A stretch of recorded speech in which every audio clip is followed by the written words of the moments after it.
حاضرین السلام علیکم ورحمۃ اللہ وبرکاتہ۔ الحمد للہ رب العالمین والعاقبۃ للمتقین والصلاة والسلام علی سید المرسلین وعلى آلہ وصحبہ اجمعین، اما بعد فاعوذ باللہ من الشیطان الرجیم، بسم اللہ الرحمن الرحیم۔ الذي خلقك فسواك فعدلك في أي سورة ما شاء ركبك۔ صدق الله مولانا العظيم وبلغنا رسوله النبي الأمين الكريم الكريم، ونحن على ذلك لمن الشاهدين والشاكرين، والحمد لله رب العالمين۔ محترم سامعین، آئیے کچھ عرض و معروض سے قبل ہم اور آپ مل کر ایک آواز ہو کر صحابہ نامدار، مدینے کے تاجدار جناب روح فدا محمد عربی صلی اللہ علیہ وسلم کی بارگاہ کرام میں درود و سلام کی ڈالی اشارت کریں اور پڑھے آواز بلند اللہم صل علی سیدنا کریم مولانا محمد وعلیہ وسلم، صلاۃ و سلام علیہ یا رسول اللہ صلی اللہ تعالی علیہ وسلم۔ محترم سامعین، یہ مہینہ جو ہمارے درمیان چل رہا ہے، اسلامی مہینے کے اعتبار سے شعبان المعظم کا یہ مہینہ ہے، جس کی آج 12 تاریخ ہے۔ شعبان المعظم یہی وہ مہینہ ہے جس کی 14 تاریخ کو دن گزار کر کے اسی رات کو اللہ تبارک و تعالی کا اپنے بندوں پر ایک خاص فضل اور اس کی رحمتیں نازل ہوتی ہیں۔ محترم سامعین، جسے ہم تمامی حضرات شب برات کے نام سے جانتے ہیں، جو انشاءاللہ پرسوں یعنی 28 مارچ بروز اتوار کو ہوگی۔ محترم سامعین، اس شب کا نام شب برات رکھا گیا ہے۔ شب کا معنی ہوتا ہے رات، اور برات معنی ہوتا ہے آزادی، چھٹکارا، کیونکہ اللہ تبارک و تعالی اس رات میں اپنے بندوں کی جہنم سے آزادی فرماتا ہے اور جہنم سے آزاد کر دیتا ہے۔ اسی وجہ سے اس شب کا نام شب برات پڑ گیا۔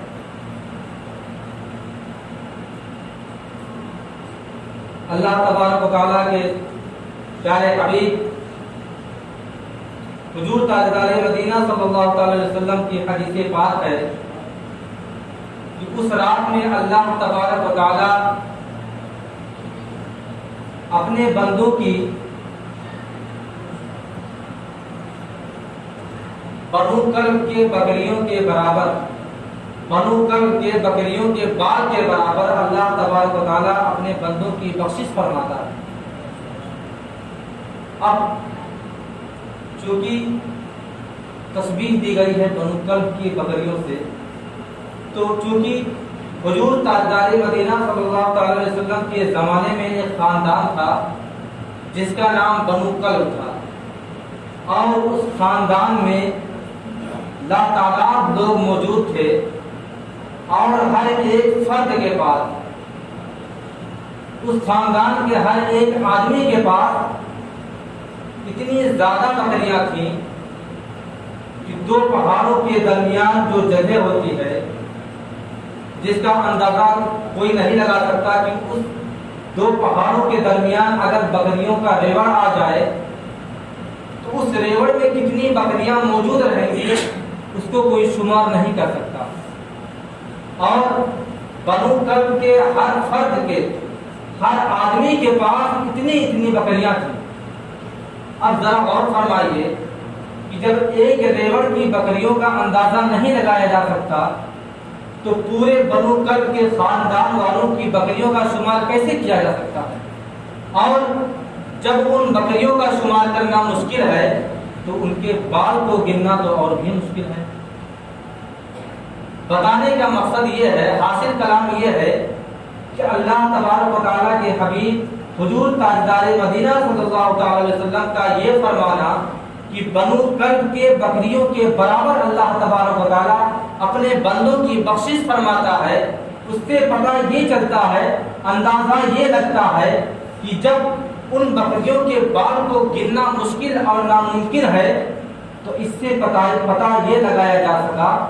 کہ یعنی اللہ تبارک و تعالیٰ اپنے اتنے بندوں کی بخشش فرماتا ہے جو کوئی انسان گن ہی نہیں سکتا، جس کا کوئی شمار ہی نہیں. یعنی اللہ تبارک و تعالیٰ اس رات میں اپنے لاتعداد بندوں کی بخشش فرماتا ہے، اور ایسی بندوں کی بخشش جو گنہگار ہیں ان کی نہیں، جو چھوٹے گناہوں میں ملوث ہیں ان کی نہیں، بلکہ ایسے بندوں کی بخشش فرماتا ہے جن کے لیے جہنم واجب ہو جاتی ہے، جن کے لیے جہنمی کہا گیا ہے. ایسے شخص کو اللہ تبارک و تعالیٰ لا تعداد اپنے بندوں کی اس رات میں بخشش فرماتا ہے. اور چند ایسے بھی لوگ ہیں جن کی بخشش نہیں فرماتا، وہ بھی ملاحظہ فرمائیں. سب سے پہلا نمبر شرک کرنے والا، دوسرا جادو کرنے والا. اب جادو کرنے سے مراد یہ نہیں کہ کوئی یہ سوچے کہ اس سمے تو کوئی ہندوستان کی زمین پر جادو کرنے والا موجود ہی نہیں، بلکہ جادو اس چیز کو بھی کہا جاتا ہے جو بذریعے تعویذ کے ذریعے سے اگر کسی مومن بندے کو، کسی اللہ کے بندے کو نقصان پہنچایا گیا وہ بھی ایک طرح کا جادو کہلاتا ہے. تو جو شخص جادو کروائے یا کرے، کروانے والا بھی اور کرنے والا بھی دونوں کی بخشش نہیں ہوتی. اور تیسرا وہ شخص ہے جو اپنے والدین کو ان کے حالت زندگی میں ستاتا ہو، ان کو تکلیفیں دیتا ہو، ان کو مارتا پیٹتا ہو اور نافرمان ہو، اس شخص کی بھی اللہ تبارک و تعالیٰ بخشش نہیں فرماتا. اور چوتھا وہ شخص ہے جو شراب نوش کرتا ہو، جو شراب کا عادی ہو گیا ہو. اب یہ ایسا زمانہ چل رہا ہے کہ اپنی بھی برادری میں بہت سے لوگ شراب پینے کے رسم میں، گندے کام میں ملوث نظر آتے ہیں. اور جب ایسے لوگوں کو شراب کو چھوڑنے کے لیے کہا جاتا ہے تو کہتے ہیں اس کی لت لگ گئی ہے، عادت پڑ گئی ہے، چھوڑ نہیں سکتی. جبکہ میں آپ کو بتاؤں کہ شراب ایک ایسی گندی چیز ہے کہ جس طرح آدمی کا پیشاب اگر ایک بوند یا چند قطرے اس کے جسم میں پڑ جائیں تو پورا بدن ناپاک ہو جاتا ہے اور اس کو نہانے کی ضرورت پڑ جاتی ہے، اسی طرح بالکل جس طرح پیشاب ناپاک ہے اسی طرح بالکل شراب بھی ناپاک ہے. ذرا آپ غور فرمائیے، اگر آپ اسی شرابی کو کبھی بوتل میں پیشاب بھر کر کے دیں گے تو نہیں پیے گا، لیکن وہی جو پیشاب کے برابر گندگی میں مرتبہ رکھتا ہے اس کو آدمی بڑے شوق سے پی لیتا ہے. جبکہ اتنی گندی چیز ہے، اتنی بری عادت ہے، اتنی گندی عادت ہے، پھر بھی انسان اس کو چھوڑنے کے لیے تیار نہیں ہوتا. جبکہ ہر انسان، ہر آدمی اور ہر اللہ کا بندہ جو دنیا میں آیا وہ یقیناً بہت کم ہی لوگ ایسے ہوتے ہیں جو اپنی ماں کا دودھ نہ پیے ہوں، لیکن اکثر لوگ اپنی ماں کا دودھ ہی پی کر بڑے ہوتے ہیں. جبکہ شریعت کا حکم یہ ہے کہ 2 سال میں بچے کو دودھ چھوڑا دیا جاتا ہے. جبکہ دودھ کی تاثیر کیا ہے؟ سماعت فرمائیے، اللہ تبارک و تعالیٰ کہ محبوب حضور تاجدار مدینہ صلی اللہ علیہ وسلم فرماتے ہیں کہ دودھ کے اندر کھانا بھی ہے اور پانی بھی ہے. اگر بچہ پیاس کی وجہ سے رو رہا ہو اور ماں دودھ پلا دے تو پیاس اس کی بجھ جاتی ہے. ایسا لذیذ اور اللہ تبارک و تعالیٰ نے اس میں ایسی غذائیں مہیا کر دی ہیں کہ اگر بچہ بھوک کی وجہ سے رو رہا ہو اور ماں دودھ پلا دے تو اس کی بھوک ختم ہو جاتی ہے. اتنی اچھی غذا اور اتنا لذیذ دودھ وہ ہے، ایسی چیز ہے، اور بچہ بڑے ہی آرام سے بڑی ہی آسانی سے چھوڑ دیتا ہے. لیکن اگر کسی شرابی کو شراب چھوڑنے کے لیے کہا جائے تو چھوڑنے کے لیے تیار نہیں ہوتا. تو چوتھا وہ شخص ہے جو شراب پیتا ہے، اس کی بخشش نہیں کی جائے گی. ہاں، اس کے بھی چھٹکارے کی کچھ شریعت نے متعدد اور کچھ شرط لاگو کیے ہیں، جو یہ ہے کہ اگر وہ بندہ جو شراب پی رہا ہو، والدین کا نافرمان ہو، جادو ٹونا کر رہا ہے یا شرک کر رہا ہے، اگر وہ سچے دل سے، صدق دل سے اگر اللہ تبارک و تعالیٰ کی بارگاہ میں اسی رات یا اس سے پہلے معافی مانگ لے اور اس کے بعد پھر اس چیز سے ہمیشہ کے لیے چھوڑ دے اس چیز کو، تو یقیناً اللہ تبارک و تعالیٰ اس کی بھی بخشش فرما دے گا. تو چونکہ شب برات سال میں ایک بار آتی ہے اور شب برات اس شب میں اللہ تبارک و تعالیٰ یہ بھی طے فرماتا ہے کہ کون سا آدمی کس تاریخ میں، کس مہینے میں اور کس دن، کس وقت اس کا انتقال ہوگا. اس کی بھی فہرست ملک الموت کے ہاتھ میں چلی جاتی ہے. اس شب برات سے لے کر کے آنے والے شب برات تک دنیا سے کن لوگوں کو رخصت کرنا ہے، کن لوگوں کا انتقال ہونا ہے، سب کی فہرست روح قبض کرنے والے فرشتے کے پاس چلی جاتی ہے. اور ایسے ہی یعنی اس شب میں اللہ تبارک و تعالیٰ تمام اپنے بندوں کی وہ چیزیں جو اس کو اپنی زندگی میں کرنی ہے، تمام چیزوں کو اللہ تبارک و تعالیٰ فرشتوں کے ذریعے نوٹ فرما دیتا ہے کہ اس شب برات سے لے کر کے آنے والے شب برات تک کیا کیا انسان کو مشکلیں پیش آئیں گی. کون آدمی غریب ہو جائے گا، کون آدمی امیر ہو جائے گا، کس کا کہاں ایکسیڈنٹ ہوگا، کس کی شادی ہوگی، کس کا طلاق ہوگا، کون آدمی عبادت گزار بن جائے گا، کون کافر ہو جائے گا، کون کافر سے مسلمان ہو جائے گا. یعنی انسان کے اندر جتنی خصلتیں ہوتی ہیں کرنے والی، تمام چیزوں کو اللہ تبارک و تعالیٰ اسی رات کو فرشتوں کے ذریعے سے نوٹ فرما دیتا ہے کہ اس شب برات سے لے کر کے آنے والے شب برات تک کیا کیا ہونے. اسی وجہ سے حکم دیا گیا ہے کہ ہر بندہ،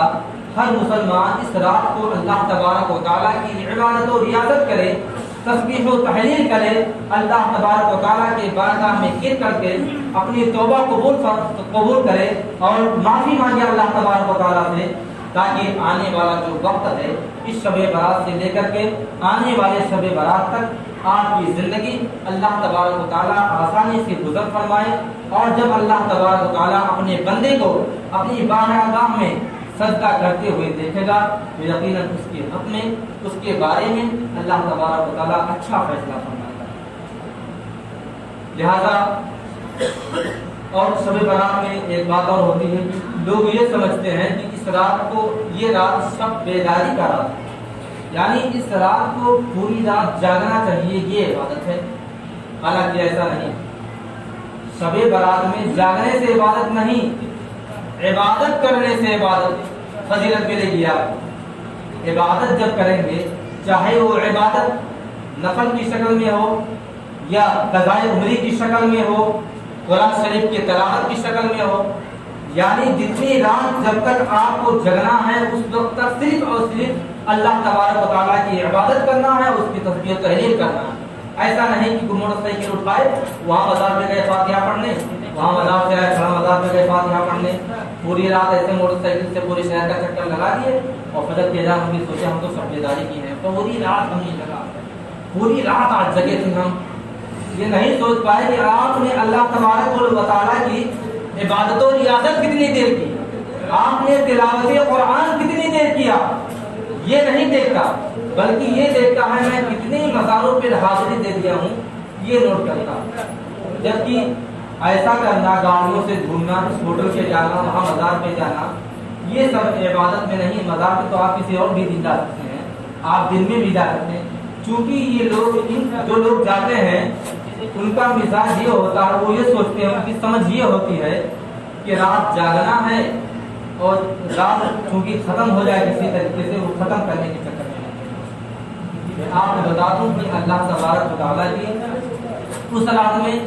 خوب عبادت و ریاضت کریں، اور جہاں تک ہو سکے آپ اس رات میں نفل ادا کرنے کے بجائے اپنی قضائے عمری ادا کریں، کیونکہ بندے کے حق میں، ایک نمازی کے حق میں، جب تک پرانی نمازیں باقی رہتی ہیں تو اللہ کے رسول فرماتے ہیں کہ اس کی نفل کی نماز پوری نہیں کی جاتی، کیونکہ آپ خود ہی اندازہ لگا لیں کہ اس نماز کا نام بھی نفل رکھا گیا ہے، جس کے معنی ہوتے ہیں نفل۔ تو جب آپ اپنی جو آپ کی جمع پوجی ہے، یعنی پچھلی نمازیں جب آپ کی وہ باقی ہے پہلے سے، تو جب جمع پوجی نہیں آئی آپ کی تو آپ نفع کہاں سے کمائیں گے؟ تو پہلے یہی گزارش ہے آپ لوگوں سے کہ اس رات میں اللہ تبارک و تعالیٰ کی خوب عبادت کریں، اور وہ بھی قضائے عمری کی شکل میں عبادت کریں۔ اب بات آتی ہے کہ قضائے عمری ادا کیسے کریں، یہ بھی سماعت فرما لیں۔ قضائے عمری چونکہ آپ یہ نوٹ فرما لیں کہ آپ اگر جب 12 سال کے ہوئے تھے اس وقت سے لے کر کے اور اب تک آپ پر نماز فرض ہو چکی ہے۔ اب 12 سال کی عمر کے بعد ایک نمازی شخص کو یہ دیکھنا ہے کہ ہم نے کس عمر میں نماز پڑھنی شروع کی ہے، اور اس وقت سے لے کر کے اب تک میری نماز قضا نہیں ہوئی،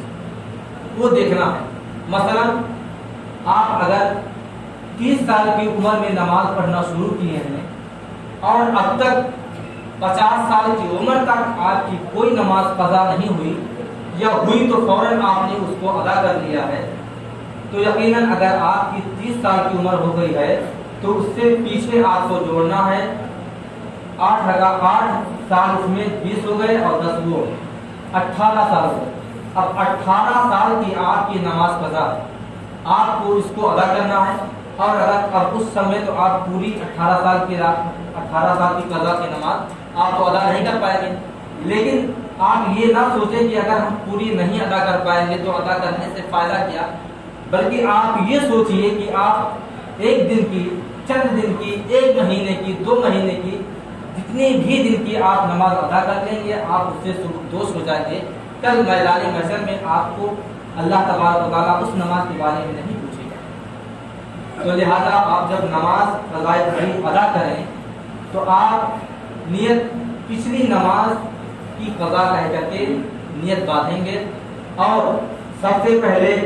نماز فجر کی ادا کریں گے، اس کے بعد نماز ظہر ادا کریں گے، پھر نماز عصر، پھر نماز مغرب، پھر نماز عشاء کی۔ اب یہ جان لیجیے کہ نماز فجر میں آپ کو قضا صرف 2 رکعت ادا کرنی ہے، نماز ظہر میں صرف آپ کو 4 فرض ادا کرنے ہیں، نماز عصر میں صرف آپ کو 4 فرض ادا کرنے ہیں، نماز مغرب میں صرف آپ کو 3 رکعت نماز فرض مغرب کی قضاء عمری کی ادا کرنی ہے، اور نماز عشاء میں آپ کو 7 رکعت ادا کرنے ہیں، 4 فرض اور 3 واجب۔ یہ تمام نمازیں ہو گئیں جن کو آپ کو قضاء عمری کی شکل میں ادا کرنا ہے۔